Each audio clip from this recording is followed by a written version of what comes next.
Hello students, good morning. बढ़िया हो? मजे में हो सभी? हाँ, आ जाओ टॉपिक पे। तो हम बात कर रहे थे, चैप्टर फर्स्ट चल रहा था अपना विद्युत क्षेत्र, ठीक है। और अपना जो टॉपिक चल रहा था वो टॉपिक था आवेश के गुणधर्म। आवेश के गुणधर्म। आवेश के गुणधर्म, ठीक है। जिसमें हम 3 गुणधर्म पढ़ चुके थे। पहला गुणधर्म था कि आवेश जो है वो कैसी राशि है? अदिश राशि है, ठीक है। दूसरा जो गुणधर्म था अपना वो क्या था कि आवेश की योज्यता का नियम, ठीक है। आवेशों की योज्यता का नियम, ठीक। कि किसी निकाय का कुल आवेश उस निकाय में स्थित सभी आवेशों के बीजगणितीय योग के बराबर होता है, ठीक। अच्छा, तीसरा जो नियम था वो था आवेश क्या है? एक संरक्षित राशि है। आवेश क्या है? एक संरक्षित राशि है, ठीक है। ये वाला नियम था। अच्छा, अब बात करते हैं चौथा नियम। तो चौथा नियम क्या है? चौथा नियम ये कहता है कि आवेश जो है उसका मान उसके वेग पर निर्भर नहीं करता। आवेश का मान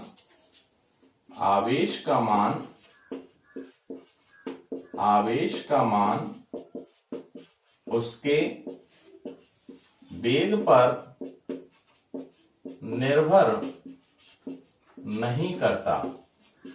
आवेश का मान उसके वेग पर निर्भर नहीं करता, ठीक है। आवेश का मान उसके वेग पर निर्भर नहीं करता, ये है। वेग पर निर्भर का मतलब है चाहे वेग कितना ही हो आवेश का, है ना, गतिशील अवस्था में है आवेश चाहे स्थिर अवस्था में है, उसका मान जैसे मान चलो 5 माइक्रोकूलम है तो स्थिर अवस्था में 5 माइक्रोकूलम है, तो गतिशील अवस्था में भी कितना होगा? 5 माइक्रोकूलम ही होगा। बहुत इंपॉर्टेंट लाइन है ये, ठीक है। बहुत इंपॉर्टेंट लाइन है, याद रखनी है, ठीक है।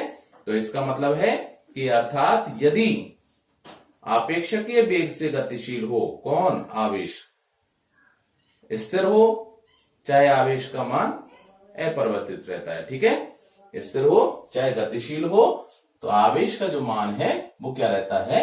अपरिवर्तित रहता है, ठीक है सर। तो यह जो है गुणधर्म है ये विद्युत आवेश की निश्चरता का नियम कहलाता है। ये जो गुणधर्म है विद्युत आवेश की निश्चरता का नियम कहलाता है, ठीक है।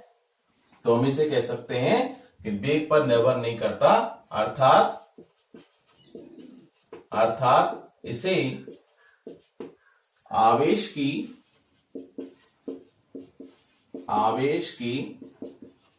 निश्चरता का नियम भी कहते हैं, ठीक है।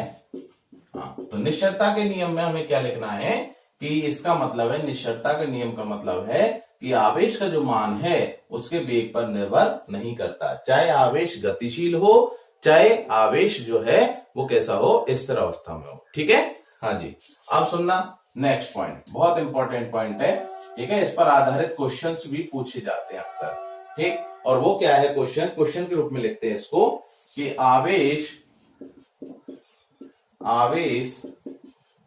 एक क्वांटीकृत राशि है। आवेश एक क्वांटीकृत राशि है, समझाइए।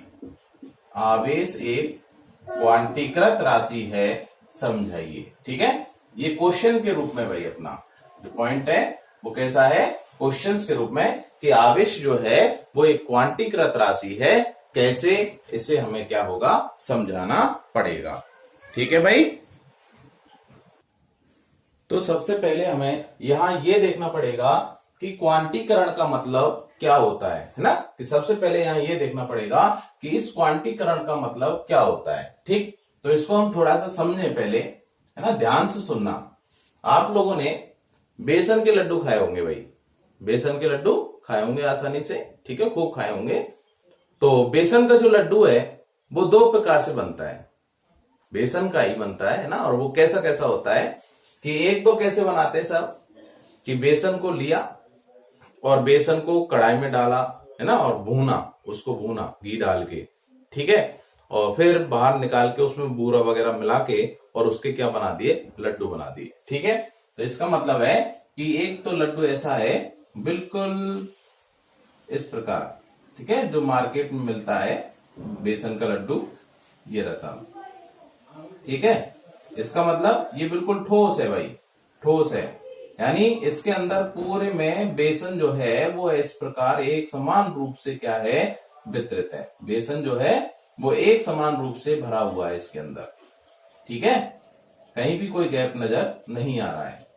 अच्छा, और एक बेसन का लड्डू और बनाते हैं, तो एक बेसन का लड्डू कैसे बनता है वो सुनना ध्यान से, कि जैसे बेसन को हमने पानी में घोला, ठीक है, और कढ़ाई में तेल लिया और छलनी की सहायता से पहले तो उसकी बूंदी छांटी गई। क्या छांटी गई, बूंदी छांटी गई, और बूंदी छांटने के बाद उनको कढ़ाई में सेक लिया, सेकने के बाद बाहर निकाला, चाशनी में डाला, ठीक है, और उनको बाहर निकाला। जैसे आप लोगों ने देखा होगा अपने यहाँ नुक्ता वगैरह होते हैं, काफी होते हैं ना, जैसे कोई मृत्यु भोज वगैरह होता है उसमें लड्डू बनाए जाते हैं, ठीक है, तो वो किसके होते हैं, बेसन के होते हैं, लेकिन उनका नाम चेंज हो जाता है। नाम क्या होता है उसका, हम कहते हैं बूंदी लड्डू। क्या बोलते हैं इसको, बूंदी लड्डू। तो बूंदी का लड्डू जो है वो इस प्रकार का होता है, ठीक है, बूंदी के जो लड्डू हैं वो इस प्रकार होते हैं। तो इसका मतलब ये तो हो गया किसका लड्डू, बेसन का लड्डू, बेसन का लड्डू, ठीक है, और ये किसका हो गया, बूंदी का लड्डू, बूंदी का लड्डू, ठीक है। लेकिन यहां किससे बना ये बूंदी का लड्डू, कि क्या है इसका मेन जो इसका अवतरण करता है वो कौन है, बेसन ही है। कौन है, बेसन, ठीक है। हाँ जी, तो सुनना आप ध्यान से, तो यहां बेसन बेसन के रूप में ही है, यहां बेसन बेसन के रूप में है, लेकिन यहां बेसन किसमें चेंज हो गया, बूंदी के रूप में चेंज हो गया, नाम चेंज हो गया इसका। देखो ध्यान से, यहां बेसन जो है वो एक समान रूप से बटा हुआ है, इसको हम बोल रहे हैं बेसन का लड्डू, ठीक।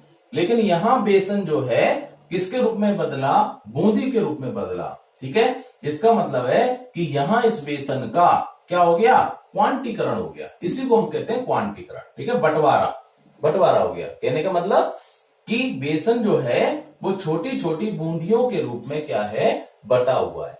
बेसन जो है वो छोटी छोटी बूंदियों के रूप में क्या हो गया, बट गया। इसका मतलब अब यहां कोई बूंदी जो है वो छोटी हो सकती है, कोई बूंदी बड़ी हो सकती है, कोई बूंदी बीच के आकार की, यानी अलग अलग आकार की बूंदियां हैं। कैसी हैं, अलग अलग आकार की बूंदियां। तो इसका मतलब यहां जो बेसन का बंटवारा है, यहां तो कैसा है, सतत है, कंटिन्यूअस बेसन का बंटवारा है, ठीक है। लेकिन यहां बेसन का जो बंटवारा है वो कैसा है, असतत रूप में। कैसा है, असतत, या फिर इसको हम बोलते हैं विभक्त रूप। क्या बोलते हैं इसको, विभक्त रूप। क्लियर हो गया होगा सबके, है ना। तो इसका मतलब है कि यहां बेसन का जो बंटवारा है वो सतत रूप में ना होकर कैसा है, विभक्त रूप में है। और वो जो विभक्त मान है, जो छोटा मान है, सबसे छोटे से छोटा जो मान है बटा हुआ, वो बटा हुआ जो मान है वो क्या कहला रहा है, बूंदी, ठीक है। और इसी बूंदी को हम बोलते हैं, जैसे मान चलो क्वांटा, किसमें, फिजिक्स की भाषा में बोले तो क्या बोलेंगे, इसको क्वांटा कहेंगे, ठीक है। तो क्वांटाओं के रूप में जब बटा हुआ है तो ये जो राशि है कौन, बेसन, कौन सी राशि क्वांटा के रूप में बटी हुई है, बेसन। तो ये जो बेसन है ये बेसन कहलाएगा क्वांटीकृत राशि। क्या कहलाएगा, क्वांटीकृत राशि, ठीक है भाई। बेसन क्या कहलाएगा, क्वांटीकृत राशि कहलाएगी। क्लियर, ठीक है। तो एग्जाम में अगर आता है तो ये एग्जाम्पल हमें नहीं देना, ये केवल मैंने समझने के लिए बोला है तुम्हें, ठीक है।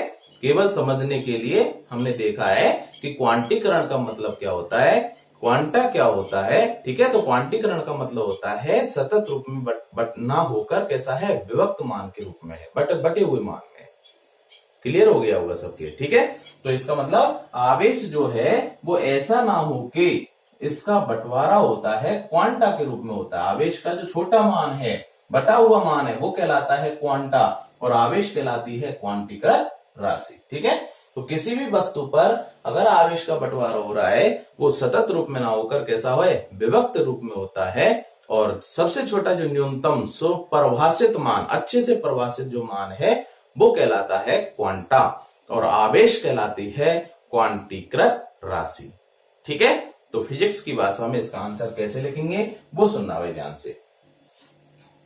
हाँ जी, अगर इसका स्क्रीनशॉट लेना चाहो तो इसका स्क्रीनशॉट ले सकते हो एक बार, ठीक है, जिससे आपको याद रहे। स्क्रीनशॉट ले लो फटाफट इसका, फटाफट स्क्रीनशॉट लो, फिर मैं मिटाता हूं भाई।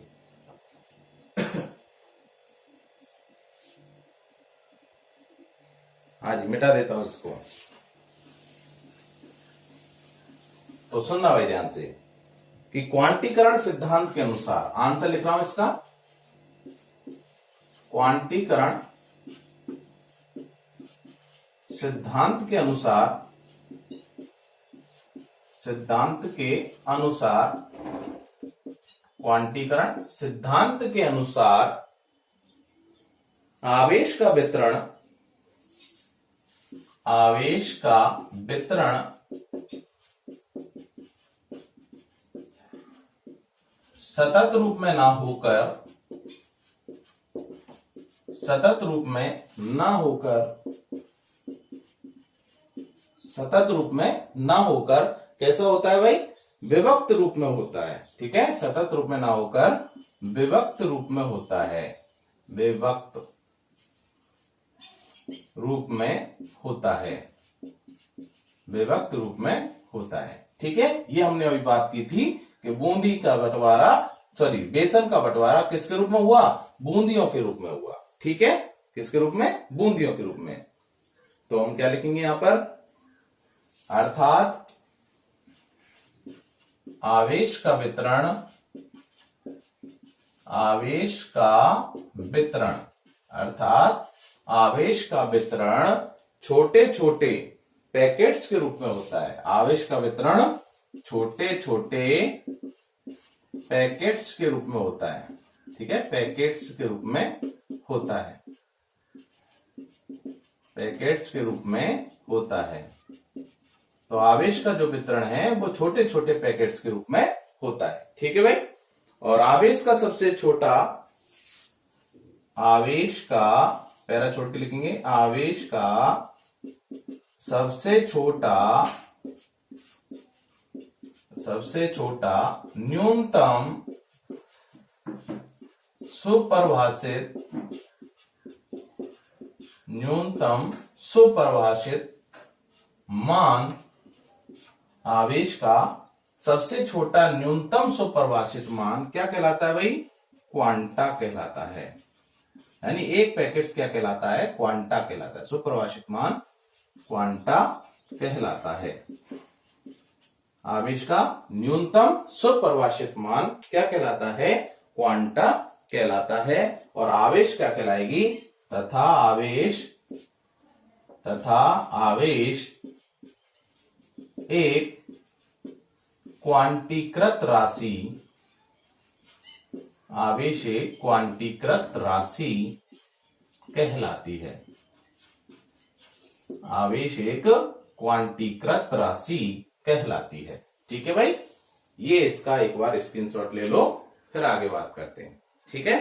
तो हमने यहां पर देखा कि आवेश का जो बंटवारा है वो सतत रूप में ना होकर विभक्त रूप में हो रहा है, और आवेश का जो सबसे छोटा न्यूनतम सुपरिभाषित मान, अंडरलाइन कर लेना इस बात को कि न्यूनतम सुपरिभाषित जो मान है ये कहलाता है क्वांटा, और आवेश जो है वो एक क्वांटीकृत राशि कहलाती है, ठीक है भाई। हाँ जी, उतार लिया होगा, ले लिया होगा स्क्रीनशॉट। चलो मिटा देते हैं इसको, ठीक है। हाँ जी, मिटा देता हूं ऊपर से।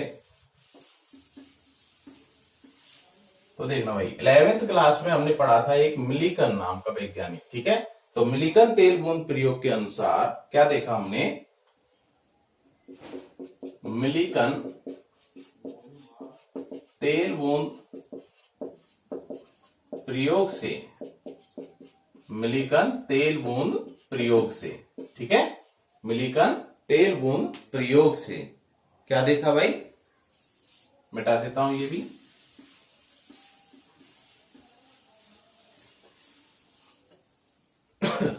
कि किसी वस्तु पर,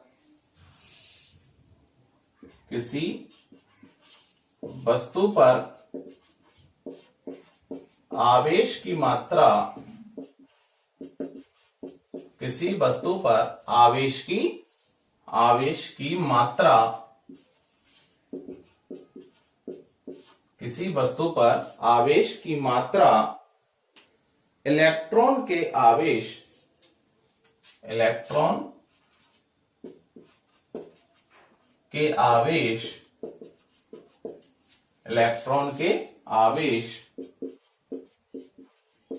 का,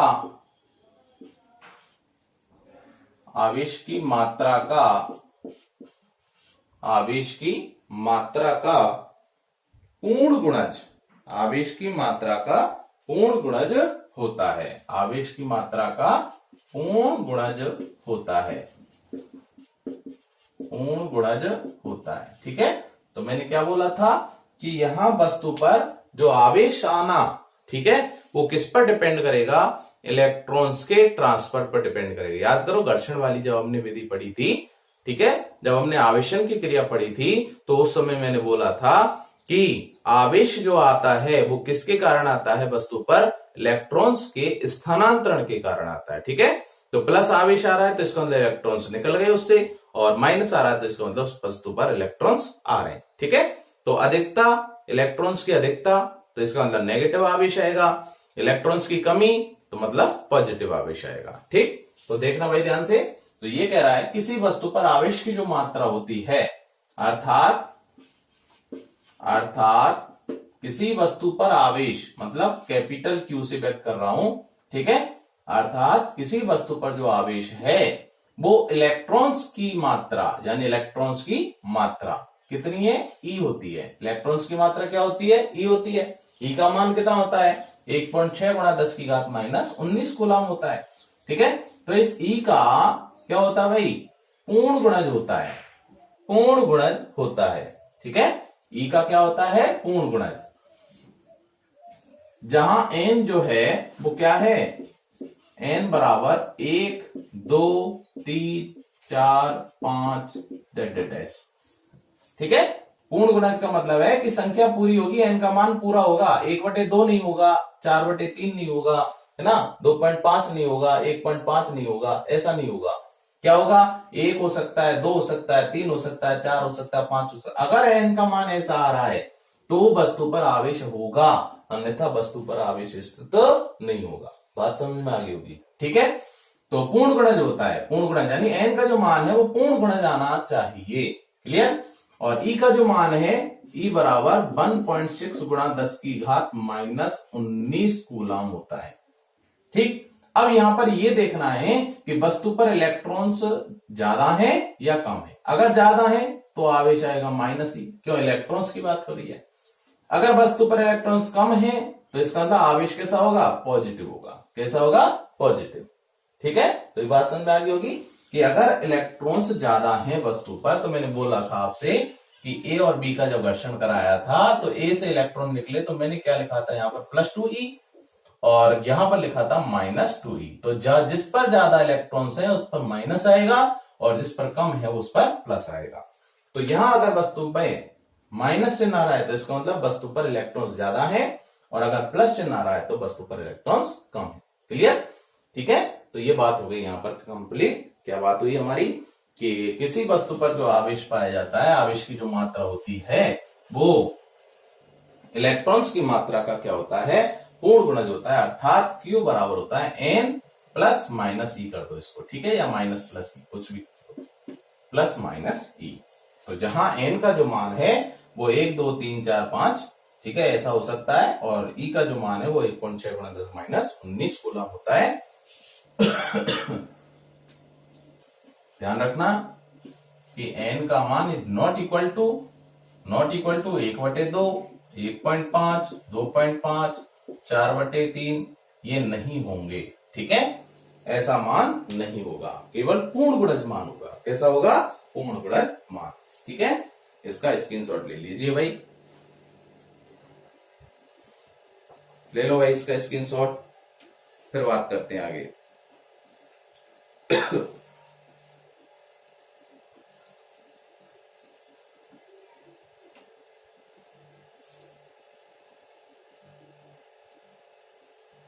हाँ जी, हो गया होगा। चलो मिटा देते हैं इसको, है ना। अब इस पर आधारित एक क्वेश्चन कर लेते हैं हम। पूछा जाता है जैसे किस प्रकार पूछे जाते हैं वो देखो। जैसे क्वेश्चन है कि किसी वस्तु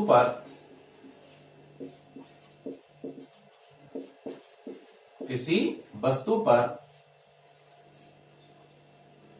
आवेश Q बराबर -4.8 गुणा 10⁻⁻19 कूलाम है। ठीक है, ये क्वेश्चन है अपना।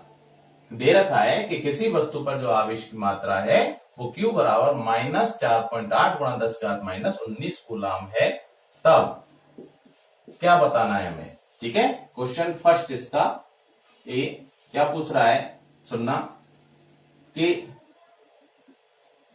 क्या वस्तु पर इतना आवेश संभव है। ठीक है, सबसे पहले तो ये बताओ यहां पर कि वस्तु पर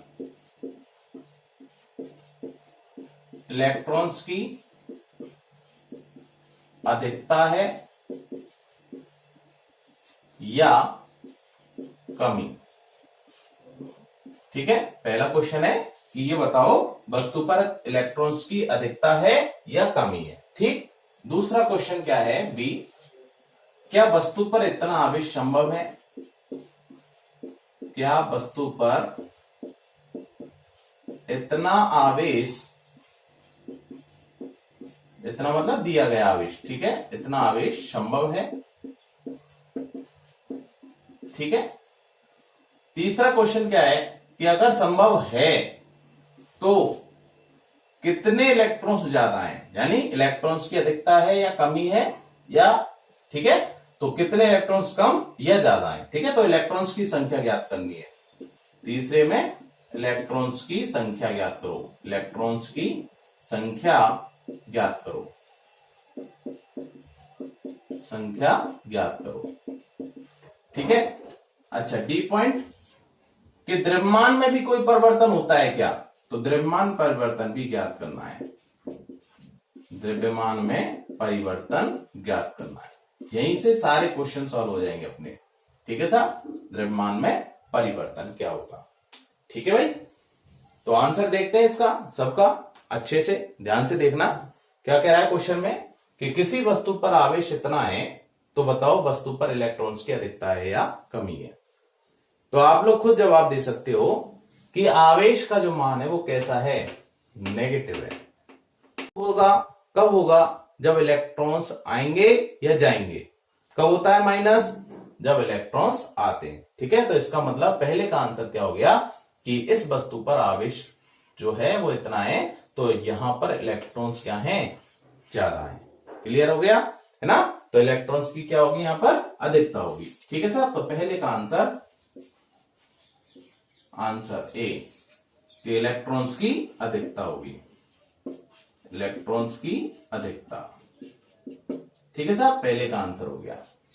अच्छा, क्या इतना आवेश संभव है, तो बताओ भाई, आवेश संभव होने के लिए हम क्या करते हैं, क्या करते हैं, याद करो अपने पास अभी थोड़ी देर पहले बोला था मैंने कि क्या वस्तु पर इतना आवेश संभव है, तो उसको निकालने के लिए Q बराबर n प्लस माइनस ई से हमें अगर n का मान निकाल लें, क्यों, Q का मान दे रखा है, ई का मान हमें पता है, अगर n का मान अगर पूर्ण गुणा जा रहा है, n का मान क्या आ रहा है, पूर्ण गुणा अगर आ रहा है, तो अगर n का मान पूर्ण गुणा जा जाए तो हम कह सकते हैं कि इतना आवेश वस्तु पर संभव होगा, अन्यथा संभव नहीं होगा।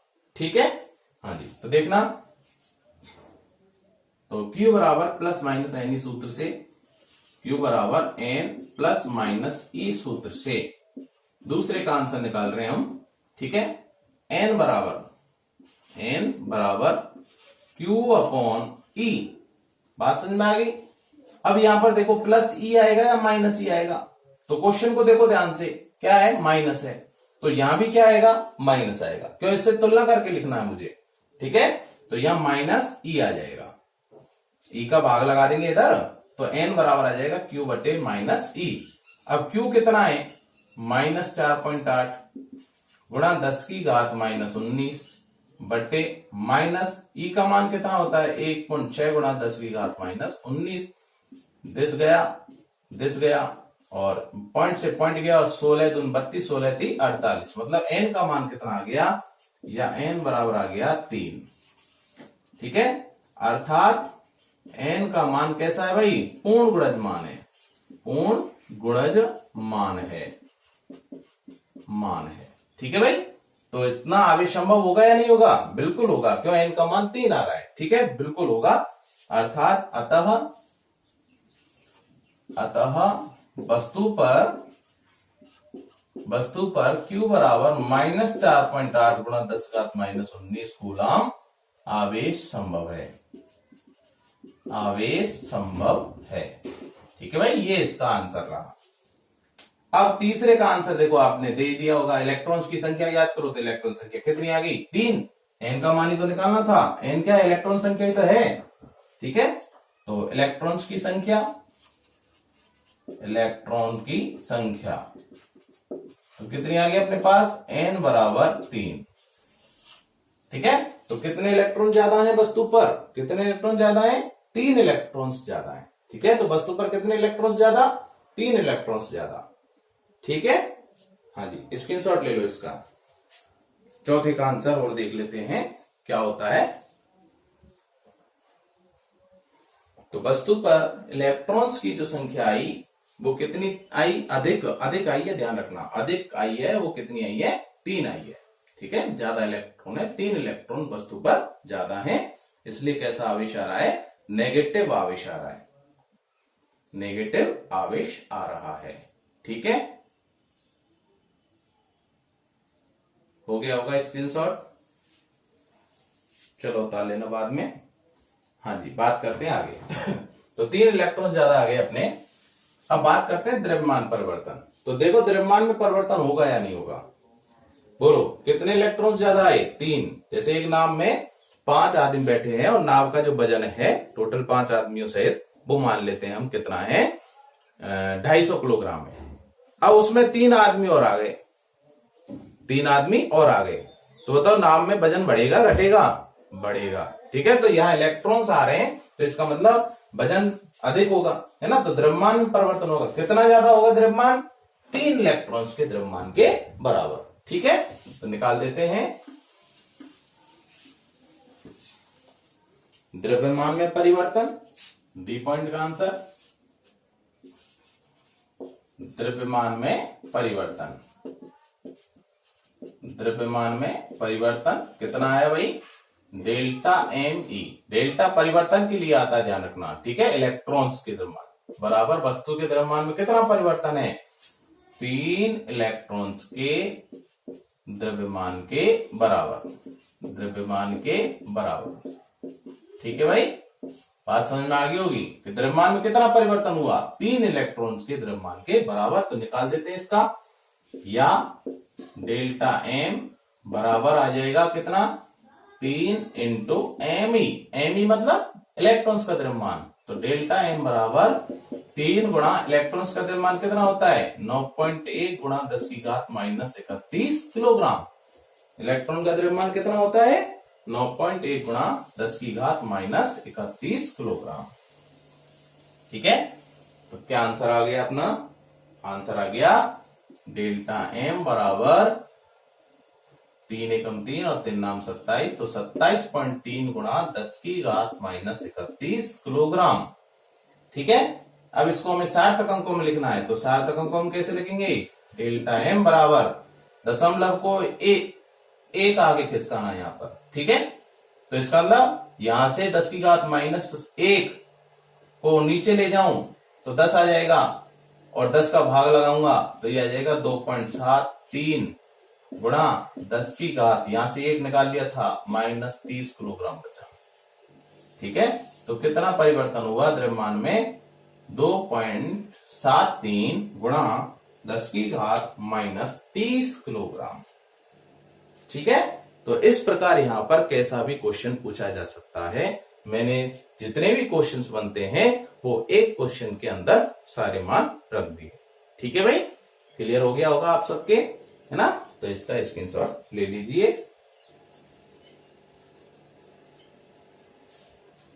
तो अपना द्रव्यमान में परिवर्तन आ गया, कितना आया 2.73 गुणा 10 की घात -31 किलोग्राम।